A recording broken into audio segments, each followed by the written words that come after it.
오늘 우리 창세기 29장 함께 말씀 읽었는데, 우리가 성경을 읽고 묵상할 때에 때로 상상력을 발휘해 보는 것이 도움이 됩니다. 다양한 상상이 가능한데 저는 종종 이런 생각을 해봅니다. 내가 이 스토리를 영화로 만든다면 이 장면을 어떻게 표현할까? 제가 영화 감독이라면 꼭 만들어 보고 싶은 영화가 야곱의 이야기입니다. 그리고 제가 만들 영화에서 가장 중요한 장면은 오늘 이 대목이 될 것입니다. 오늘 읽은 말씀 중에 11절 보시면요, 이런 말씀 함께 읽어볼까요? 그가 라헬에게 입 맞추고 소리내어 울며.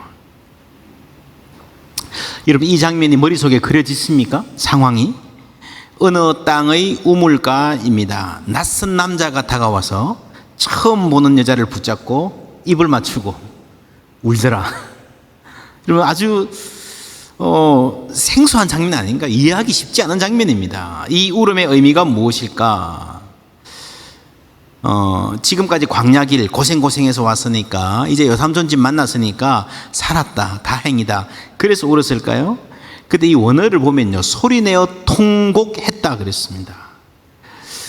이게 뭐 보통 울음이 아니거든요. 다행이다 싶은 울음은 아닌 것 같아요. 특별한 만남이다, 첫눈에 반했다, 운명적인 만남이 있을 수 있을 것 같다라는 것도 포함될 수 있지만, 이 표현은 그 이상의 아주 강렬한 그런 감정을 말합니다. 이 상황을 우리가 구체적으로 한번 짚어볼 필요가 있습니다. 이 울음의 의미를, 컨텍스트를 밝히기 위해서. 이때 야곱의 나이가 몇 살쯤 되었을 것 같아요? 상당히 나이가 많이 들었을 것입니다. 최소한 쌍둥이 형인 에서가 결혼을 하고요, 그 아들들도 장성했을 정도는 됐을 겁니다. 그렇다면 야곱은 왜 이렇게 오랫동안 결혼을 미루고 살아왔을까? 그 부모들이 자신들이 사는 가나안 땅 토착민 이방인들과 결혼하기를 원치 않았습니다. 아브라함이 자신의 옛 고향에 가서 며느리감을 데려오잖아요, 그죠? 그게 이삭의 아내 리브가 야곱의 어머니입니다. 그래서 이삭과 리브가 부부도 자신들의 아들들 에서와 야곱이 자신들과 같이 그렇게 결혼하기를 바랬습니다. 그런데 에서는 거역했습니다. 아랑곳하지 않고 그냥 그 땅에서 자기 눈에 좋아 보이는 여인들과 결혼해버렸습니다. 그러나 야곱은 순종했습니다. 이 나이가 되도록 총각으로 지내면서 기다렸다는 사실은 야곱이 어떤 사람인가 보여줍니다. 야곱에게 이런 참 신실함이 있었구나. 그리고 그 신실함은 한 여자를 위해서 7년을 기다리고 다시 7년을 더 일하는 열정과 헌신으로 이어집니다. 여러분, 대단한 순종 아닙니까? 보통 사람 같으면 내가 좋아하는 여자가 있어서 인사하러 갔는데 장인 되실 분이 7년을 내 집에서 무보수로 일하라, 그러면 주겠다. 그럼 여러분, 네 하시겠습니까? 속으로는 뭐라고 생각할지 몰라도, 뭐 겉으로는 뭐라고 말할지 몰라도 속으로는 돌았어? 그러지 않겠습니까? 결혼하신 남편 여러분들, 처갓집에 어떻게 해주고 데려오셨습니까? 그런 점에서 여기 있는 남자들은 사실 저를 포함해서 야곱이라는 남자를 비난할 자격이 없습니다. 야곱은 분명히 아주 특별한 사람입니다. 사랑도 일도 그렇습니다. 이렇게 해서 하게 된 일을 설렁설렁 하는 것이 아니라 최선을 다합니다. 야곱에 대해서 우리가 성경을 읽으면서 너무 지나치게 박하게 평가하는 경향이 있습니다. 그는 성실한 사람이었고요, 자신의 인생을 사랑할 줄 알았던 사람입니다. 사랑이든 일이든 종교적인 축복이든 누구보다도 잘 살고 싶었고 노력했습니다. 인생 물 흘러가는 대로 대충 사는 사람이 아니었습니다. 조금 하다가 힘들면 아닌가 보다 포기하고, 사랑도 좀 어려움이 생기면 인연이 아닌가 보지 뭐 하고 돌아서는 그런 사람이 아니었습니다. 이렇게 야곱이라는 사람이 참 보배로운 면이 있는데, 이것이 사람들과의 관계에서, 경쟁 관계에서 야망으로 드러납니다. 목표가 뚜렷하다 보니, 의욕이 강하다 보니 가끔씩 반칙도 합니다. 하나님이 하시는 일은 그 인격에서 그 부분을 녹여내시는 것입니다. 이런 점에서 오늘 이 야곱의 눈물의 의미 특별합니다. 사실 에서는 미리 예정해 놓지 않아도요, 야곱이 새치기 안 했어도요, 스스로 탈락합니다. 이방 여인과 결혼했고 약속의 자손으로 아주 중요한 사명, 경건한 자녀를 낳아서 약속의 가정을 이어갈 생각은 전혀 없습니다. 그러나 야곱은 부모님께 순종했고 하나님의 뜻을 이루어가는 삶을 살기로 결단했습니다. 그리고 절제했습니다. 오래 인내하며 기다렸습니다. 여러분, 오랫동안 인내하며 기다리는 사람에게는요, 그 꿈꾸는 자기 머릿속에 그림, 꿈꾸는 미래의 픽처가 있습니다. 축구 선수라 그러면 열심히 노력하고 그러면요, 아마도 월드컵에 나가서 골 넣는, 그래서 막 박수를 받는 그런 장면을 그려보면서 연습을 하겠죠. 사업가라면 돈 많이 벌어서 성공해서 모교의 졸업식 초청 연사로 서서 후배들에게 연설하는 모습, 모두가 자랑스러운 동문이라고 추켜 세우는 그런 모습, 현모양처가 꿈이면 햇볕이 잘 드는 집에서 클래식 음악 틀어놓고 이쁜 앞치마 입고 품위 있게 요리하고 친구들이 와서 야 부러워하는 그런 장면, 그 픽처가 있을 것입니다. 야곱의 경우 그 인생의 드림 장면은요, 결혼이었을 거예요. 구체적으로 우물가의 장면, 자기 어머니 리브가가 이삭에 대해서 얘기를 듣게 된 그 우물가, 아브라함의 종이 엄청난 선물, 그죠? 낙타 10필에 싣고 주인의 모든 좋은 것을 모아가지고 리브가를 만났습니다. 바로 그 장면, 그 멋진 장면 이야기를 자기 어머니에게 수도 없이 들었을 것입니다. 너도 이렇게 결혼해라. 요즘 말로 하면 시골 마을에 벤츠 열대가 쫙 도착했어요. 세련된 매너의 비서가 내려서 보지도 못한, 듣지도 못한 선물들을 보내면서 우리 사장님이 보내서 왔습니다. 사장님 아들 이름은 야곱입니다. 와우, 온 동네가 들썩들썩하는, 야곱의 이름만으로 동네 처자들의 부러움을 사는 그 장면을 상상하면서 지금까지 버텨왔을 것입니다. 그 상상이, 그 픽처가 이 나이가 되도록 싱글의 고독한 생활을 버텨낼 수 있게 한 힘이지 않았을까 싶어요. 근데 지금 바로 그 우물가에 왔습니다. 그 여인을 만난 것 같아요. 그런데 야곱은 혼자입니다. 그리고 무일푼입니다. 벤츠는커녕 찌그러진 중고차도 하나 없습니다. 여러분, 야곱의 이 스토리를 읽어보면요, 오는 길에 돌베개를 베고 잤다 그랬습니다. 여러분, 돌베개 베고 잤다는 말이 무슨 말일까요? 아무것도 없었다는 말입니다. 그렇죠? 뭐 이렇게 조그만 여벌 옷이라도 있으면, 속옷 보따리라도 있으면 그거 베고 잘 거 아닙니까? 그것도 없었으니까 돌베개를 베고 잔 거예요. 이상합니다. 그 부모가 상당히 부자인데 아들 야곱을 빈손으로 보내지는 않았을 텐데 왜 무일푼일까? 궁금하지 않습니까?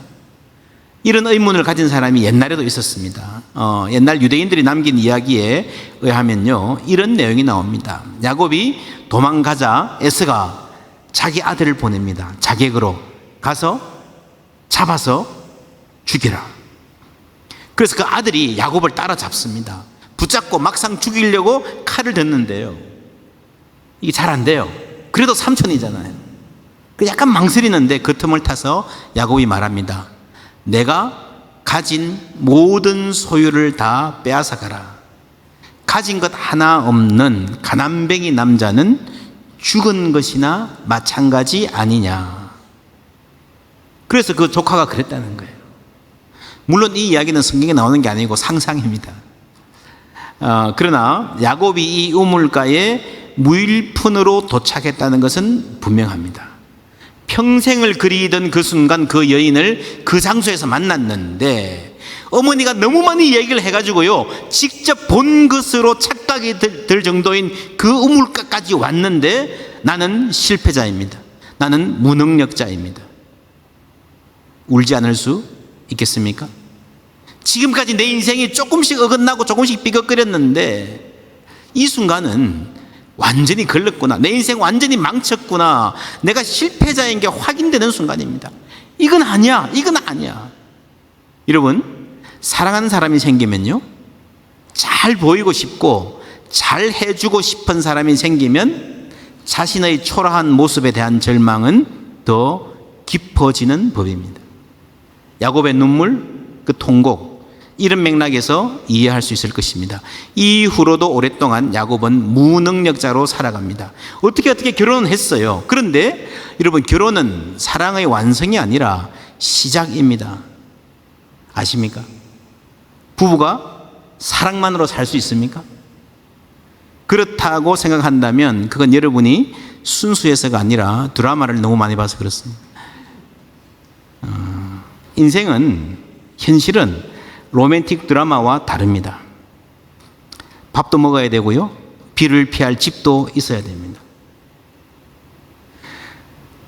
사랑해도 배고프면 힘듭니다. 아이들 양육도 얼마나 현실적인 문제입니까? 그리고 그 모든 경제적인 문제가 자존감과 관련되어 있습니다. 야곱의 결혼 생활을 보십시오. 그 아름다운 라헬이 시집 오더니 경쟁하고 시기하고 바가지 끌고, 그게 현실입니다. 그런데 야곱은 사랑합니다. 끝까지 사랑합니다. 정말 야곱의 고민과 두려움은 무엇이었는가? 20년 후에 장인 라반의 집에서 도망가다가 잡힌 야곱이 이런 말을 합니다. 31장 31절 함께 읽어볼까요? 야곱이 라반에게 대답하여 이르되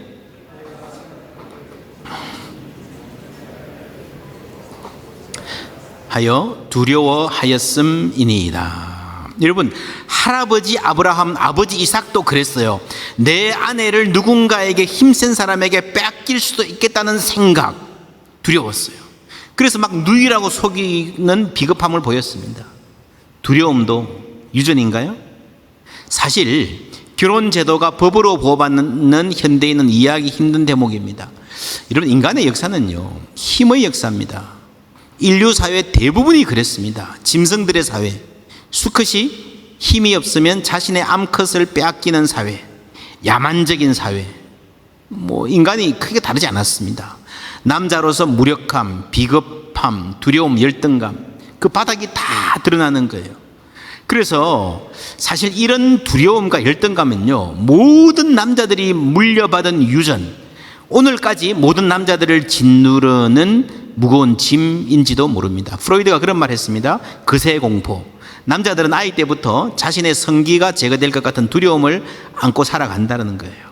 이거 자체는 과도한 해석일 수 있습니다. 그러나 이 프로이드의 천재적인 관찰이 있습니다. 육체적인 그새가 아니라 사회적으로 파워리스, 무능력, 하찮은 존재로 여겨지는 것에 대한 두려움, 내가 내 삶을 컨트롤할 수 없을 것이라는 끊임없는 두려움에 세상의 남자들이 시달린다는 것입니다. 오늘의 남자들, 가장들은 어떻게 살고 있습니까? 우리가 어릴 때 우리 아버지들은 어떻게 사셨을까요? 가정을 이끌어가는 그 큰 짐을 어깨에 지고 가족들 앞에서는 겉으로는 괜찮아 하지만 혼자 계실 때에 어떤 표정을 하고 사셨을까? 그 무거운 가족 부양의 책임, 정글 같은 야만적인 사회생활을 견뎌내는, 여러분, 지금도 중년 남자 사망률 한국이 세계 1위입니다. 이민사회의 남자들은 아마 더 큰 짐을 지고 사는 것 같습니다. 아빠들은 아파도 병원에 갈 생각도 잘 못합니다. 병원비가 아깝기도 하지만 빠듯하게 돌아가는 삶에 내가 누우면, 이런 생각하면요, 생각 자체가 스탑되어 버립니다. 그렇게 사는데 가족들이 알아줍니까? 자녀들이 알아줍니까? 아내가 이 남편의 마음을 알아줍니까? 30장 25절, 라헬이 요셉을 낳았을 때에 야곱이 라반에게 이르되 나를 보내어 내 고향 나의 땅으로 가게 하시되. 여러분, 이때까지 무일푼으로 노예같이 살았습니다. 그런데 가겠다는 거예요. 얼마나 라반 밑에 사는 것이 지긋지긋했으면 그랬겠습니까? 그런데 왜 하필 이 때가 언제예요? 라헬이 요셉을 낳았을 때예요. 왜 하필 이때일까요?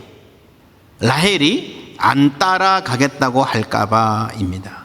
가봐야 고생인데 무일푼의 나를 따라올까 자신이 없는 거예요.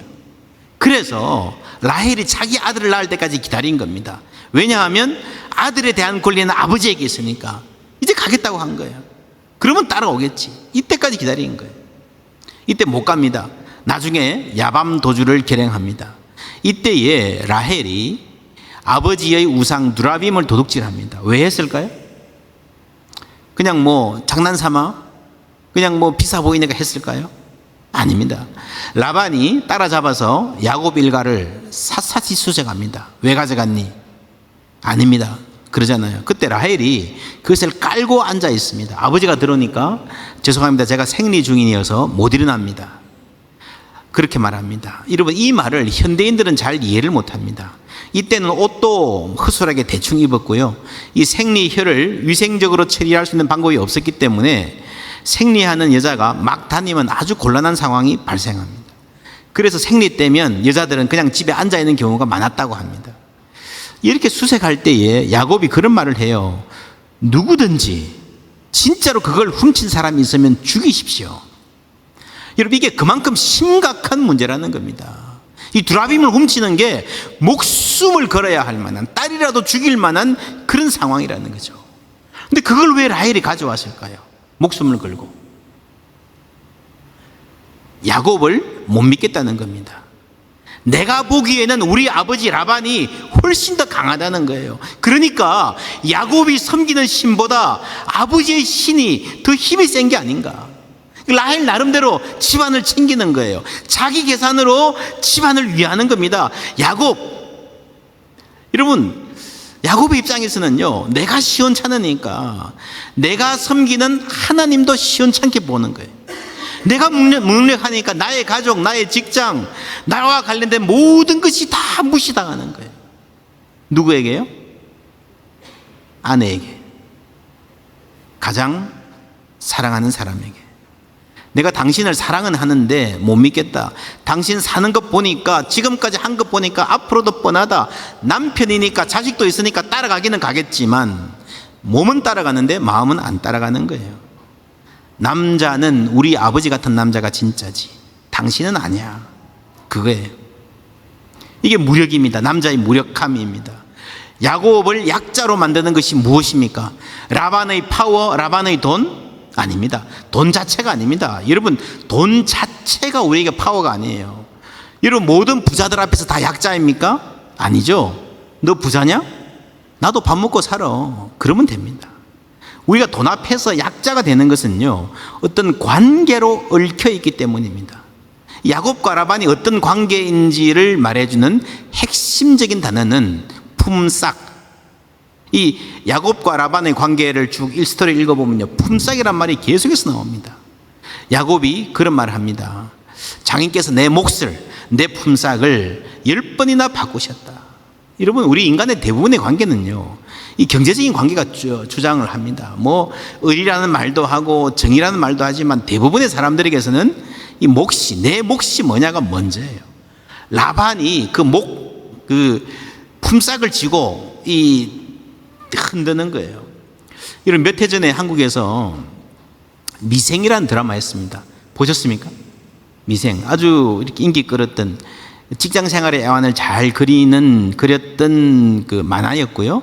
그 만화를 토대로 드라마가 만들어졌는데, 그때 미생복음이라는 게 인터넷에 돌아다녔습니다.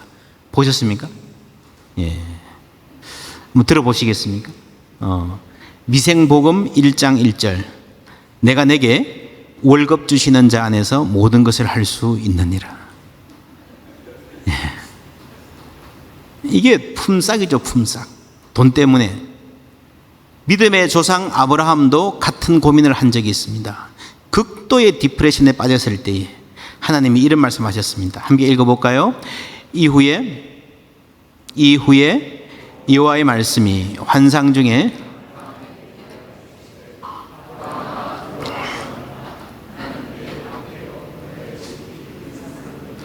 아멘. 아브라함아, 두려워하지 말라. 나는 내 방패요 너의 지극히 큰 상급이니라. 이 상급이 품삯과 거의 같은 단어입니다. 내 몫은 무엇인가? 하나님께서요, 내가 너의 몫이라 그러는 거예요.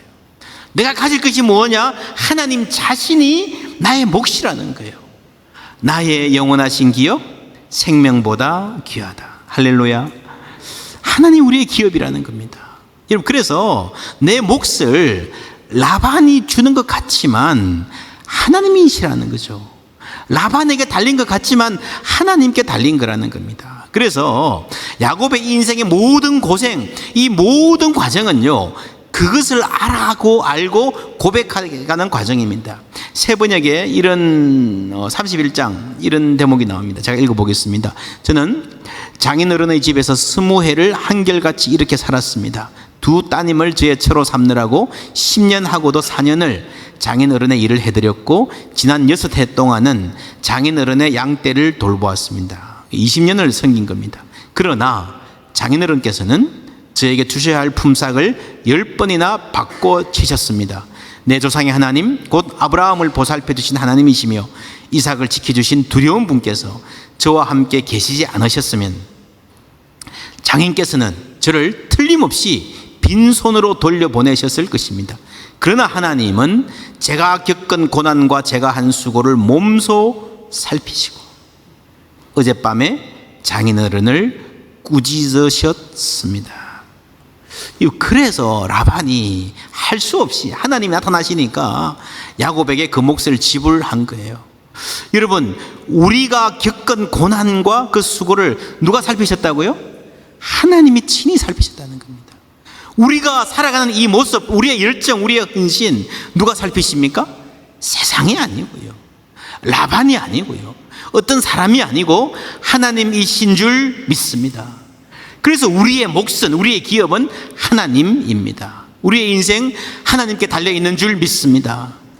이것을 담대하게 고백할 수 있을 만큼, 그래서 더 이상 라반이 돈을 가지고 야곱의 인생을 좌우하지 못할 만큼 야곱의 믿음이 자란 거예요. 여러분, 믿음의 조상은 훌륭한 믿음의 사람으로 태어나지 않았습니다. 만들어져 가는 거예요. 지금 야곱이 외삼촌 라반의 집 20년 동안 고생하면서 뭐가 남냐, 돈이 남냐, 그게 아니고요, 그 자신이 이렇게 믿음의 사람으로 만들어져 가는 것이 하나님의 하시는 일이요, 하나님의 목적인 줄 믿습니다. 이 야곱의 밧단 아람 생활 통곡으로 시작했는데, 묘하게도 이 부분 창세기 29장에서 31장 읽어보면요, 읽는 독자의 입장에서는 아주 재미있고 흥미진진한 이야기가 전개됩니다. 한 예를 들어볼게요. 라헬이 아버지의 신 두라빔을 훔쳐서 깔고 앉아있는 장면입니다. 여러분, 정말 사람에게 복을 줄 수 있는 신이라면 그걸 훔쳐가지고 그 신을 내 편으로 삼을 수 있겠습니까? 이런 말이 안 되잖아요. 그렇게 납치당해서 이용당하는 신이라면 그 신을 왜 믿어요? 여러분, 정말 복을 주는, 내 삶에 복이 되는 존귀한 신이라면요, 그걸 엉덩이로 깔고 뭉갤 수 있겠습니까? 더구나 라헬은 지금 생리 중입니다. 종교적으로, 문화적으로, 위생적으로 상당히 불결한 상태입니다. 그 밑에 깔려있는 신, 그게 여러분 우상의 본질이라는 겁니다. 이게 좀 눈치가 있는 독자들이라면 이 장면을 보고요, 배를 잡고 웃을 만한 그런 이야기입니다. 아주 수준 높은 코미디 장면이라고 볼 수 있습니다. 이 웃음 뒤에 하나님의 웃음이 있습니다. 지금 야곱은 울고 있는데, 고민하는데 하나님은 웃습니다. 야곱의 아픔을 몰라서가 아니라, 공감 못해서가 아니라 하나님이 자신 있으시기 때문입니다. 여러분 아십니까? 나는 해피해요, I'm fine, so fine. 그래도요, 하나님은 우리를 보고 걱정하실 때가 있습니다. 나는 고생하고 고민하고 죽겠는데 하나님은 흐뭇해 하실 때가 있습니다. 하나님, 내가 무능하니까 하나님도 무시당하시잖아요. 그건요, 야곱의 생각이에요. 하나님은 내가 전능한 신이야, 그렇게 나타내 보이시는 것을, 그 힘을 보이시는 것을 절대로 서두르지 않으십니다. 왜요? 하나님의 가장 놀라운 능력과 솜씨는 사람에게서 나타나기 때문입니다. 하나님이 뭘 뒤집고 자연재해를 일으키고 그것도 하실 수 있지만, 하나님이 하시는 가장 소중한 일은요, 사람에게서 나타나는 줄 믿습니다. 지금 야곱의 생애에, 야곱의 신앙에 그것이 조금씩 이루어져 가고 있는 것입니다. 그러니까 하나님께서 웃고 계신 것입니다. 여러분 한번 생각해 보십시오. 내 인생은 지금 어떤 단계에 와 있습니까? 지금 하나님께서 나를 보고 웃고 계실 것 같습니까? 그렇다면 나는 복된 사람입니다. 내가 아플 수도 있고요. 내가 경제적으로 궁핍할 수도 있고요. 자존심 상하는 일로 아주 힘들어할 수도 있지만 그러한 모든 세상의 상황과 형편에 관계없이 하나님이 지금 나를 보고 웃으신다면 우리는 복된 사람인 줄 믿습니다. 하나님의 그 멋진 솜씨가 내 인생을 통해서 드러나고 있기 때문입니다. 우리는 부족합니다. 우리는 연약하고 때로 넘어지고 실수합니다. 그 옛날 야곱처럼 하루하루를 힘겨워하며 살아가지만 우리 인생이 주님 손에 있다는 것을 믿는 사람들입니다. 우리는 부족하지만 주님은 완전하십니다.